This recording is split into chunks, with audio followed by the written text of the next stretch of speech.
নমস্কাৰ বন্ধুসকল, Assamese everything YouTube চেনেলটোলৈ আপোনালোকক স্বাগতম জনাইছোঁ। আজি লৈ আহিছোঁ এটা নতুন ভিডিঅ' পলিটেকনিকৰ 4th কাউন্সেলিঙৰ ৰিজাল্টৰ ওপৰত। সকলো অধীৰ অপেক্ষাত ৰৈ আছে আৰু কিবা নটিফিকেশ্যন আহিছে নেকি মই সকলো ক'ম। কেতিয়া 4th কাউন্সেলিঙৰ এডমিশ্যন ল'ব লাগিব, কেতিয়া আপোনালোকে SF ৰিজেক্ট কৰাৰ সময় কিমান দিন আছে, সেই সকলোবিলাক ক'ম। তাৰ আগতে আপোনালোকে যদি চেনেলটো ছাবস্ক্ৰাইব কৰা নাই ছাবস্ক্ৰাইব কৰি ল'ব, আৰু যদি ভিডিঅ'টো ভাল পায় লাইক কৰি দিব, শ্বেয়াৰ কৰি দিব লৈ নাপাহৰিব। বন্ধুসকল, পলিটেকনিকৰ যিটো অফিচিয়েল ৱেবছাইট আছে সেইটো আপোনালোকে ক্লিক কৰিব। ক্লিক কৰাৰ লগে লগে ইয়াত লগ ইন কৰি ল'ব। লগ ইন কৰিলে এনেকুৱা এটা পেজ আপোনালোকৰ অ'পেন হৈ যাব।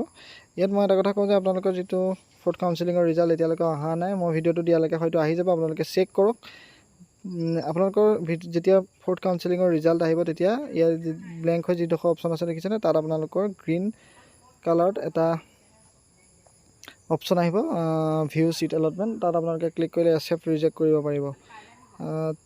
SF ৰিজেক্ট কৰিব পাৰিব, তাত ক্লিক কৰি দিব। ক্লিক কৰি দিলে আপোনালোকে কেই নম্বৰ ফৰ্মমতে আপোনালোকে কেই নম্বৰ প্ৰিফাৰেঞ্চ মতে আপোনালোকে কোন কলেজত ছিট পাইছে সকলো ডিটেইলছ থাকিব। তাৰ ছাইডত থাকিব একচেপ্ট আৰু ৰিজেক্ট। আপোনালোকে একচেপ্ট কৰিব লাগিব যদি ছিটটো ল'ব বিচাৰে। ৰিজেক্ট কৰিলে আপোনালোকে 5th কাউন্সেলিঙৰ কাৰণে আপোনালোকৰ ফৰ্মখন গুচি যাব।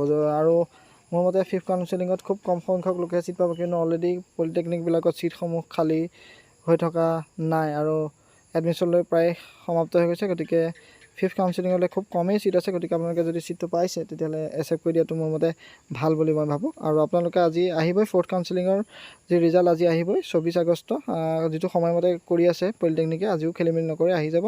তাৰপিছত আপোনালোকে একচেপ্ট কৰিবলৈ 24ৰ পৰা 26 তাৰিখ, 24, 25, 26 তিনিদিন সময় পাব। 3 দিনৰ ভিতৰত আপোনালোকে ছিট এলটমেণ্টটো একচেপ্ট কৰিব লাগিব, নহ'লে ৰিজেক্ট কৰিব লাগিব, নহ'লে আপোনালোকৰ কাউন্সেলিং প্ৰক্ৰিয়াৰ পৰা উলিয়াই দিব। গতিকে আপোনালোকে যিকোনো এটা কৰিব। তাৰপিছত আপোনালোকে ডকুমেণ্ট ভেৰিফিকেশ্যন কৰিবলৈ অৰিজিনেল ডকুমেণ্ট আৰু ছিট এলটমেণ্ট একচেপ্টেঞ্চৰ যিটো স্ক্ৰীনশ্বট, সেই স্ক্ৰীনশ্বটটো লৈ সকলো ডকুমেণ্ট লৈ আপোনালোকে 27 পৰা 29 তাৰিখৰ ভিতৰত আপোনালোকে এডমিশ্যন ল'ব লাগিব। এডমিশ্যন কেনেকৈ ল'ব সকলো প্ৰচেছ মই আগৰ ভিডিঅ'ত দিয়া আছে, আপোনালোকে গৈ এবাৰ চাই ল'ব। গতিকে আশা কৰিছোঁ ভিডিঅ'টো চাই বুজি পালে আপোনালোকে। 5th কাউন্সেলিঙৰ কথাটো মই ক'লোৱেই আপোনালোকক। স্পট এডমিশ্যন 5th কাউন্সেলিঙৰ লিষ্টৰ পাছত যদি কোনোবাই 5 তাৰিখলৈকে এডমিশ্যন কেঞ্চেল কৰা ডেট দিছে, যদি এডমিশ্যন কোনোবাই কেঞ্চেল কৰে তেতিয়াহ'লে আপোনালোকে স্পট এডমিশ্যনৰ কাৰণে সুবিধা পাব। যিসকলে ছিট নাপায় তেওঁলোকে স্পট এডমিশ্যনত গৈ ছিটসমূহ ল'ব পাৰিব। মই আকৌ দেখুৱাই দিছোঁ, যিটো ৰাইট ছাইডে ব্লেংক হৈ আছে তাতে আপোনালোকৰ দেখুৱাব ভিউ ছিট এল'কেশ্যন বুলি। তাত আপোনালোকে ক্লিক কৰি দিব। ক্লিক কৰি দিয়াৰ লগে লগে দেখিব কোন কলেজত ছিট পাইছে, কোন ডিপাৰ্টমেণ্টত পাইছে, ফৰ্ম নাম্বাৰ কিমান, চইচ নাম্বাৰ কিমান, সকলোবিলাক পাব। তাৰপাছত আপোনালোকে তাত ছাইডতে দেখিব একচেপ্ট আৰু ৰিজেক্ট দুটা অপশ্যন দেখিব। আপোনালোকে একচেপ্ট যদি কৰি দিয়ে একচেপ্ট কৰিব লাগিব, যদি একচেপ্ট নকৰে তেতিয়াহ'লে আপোনালোকে ৰিজেক্ট অপশ্যনত ক্লিক কৰি ৰিজেক্ট কৰিব লাগিব।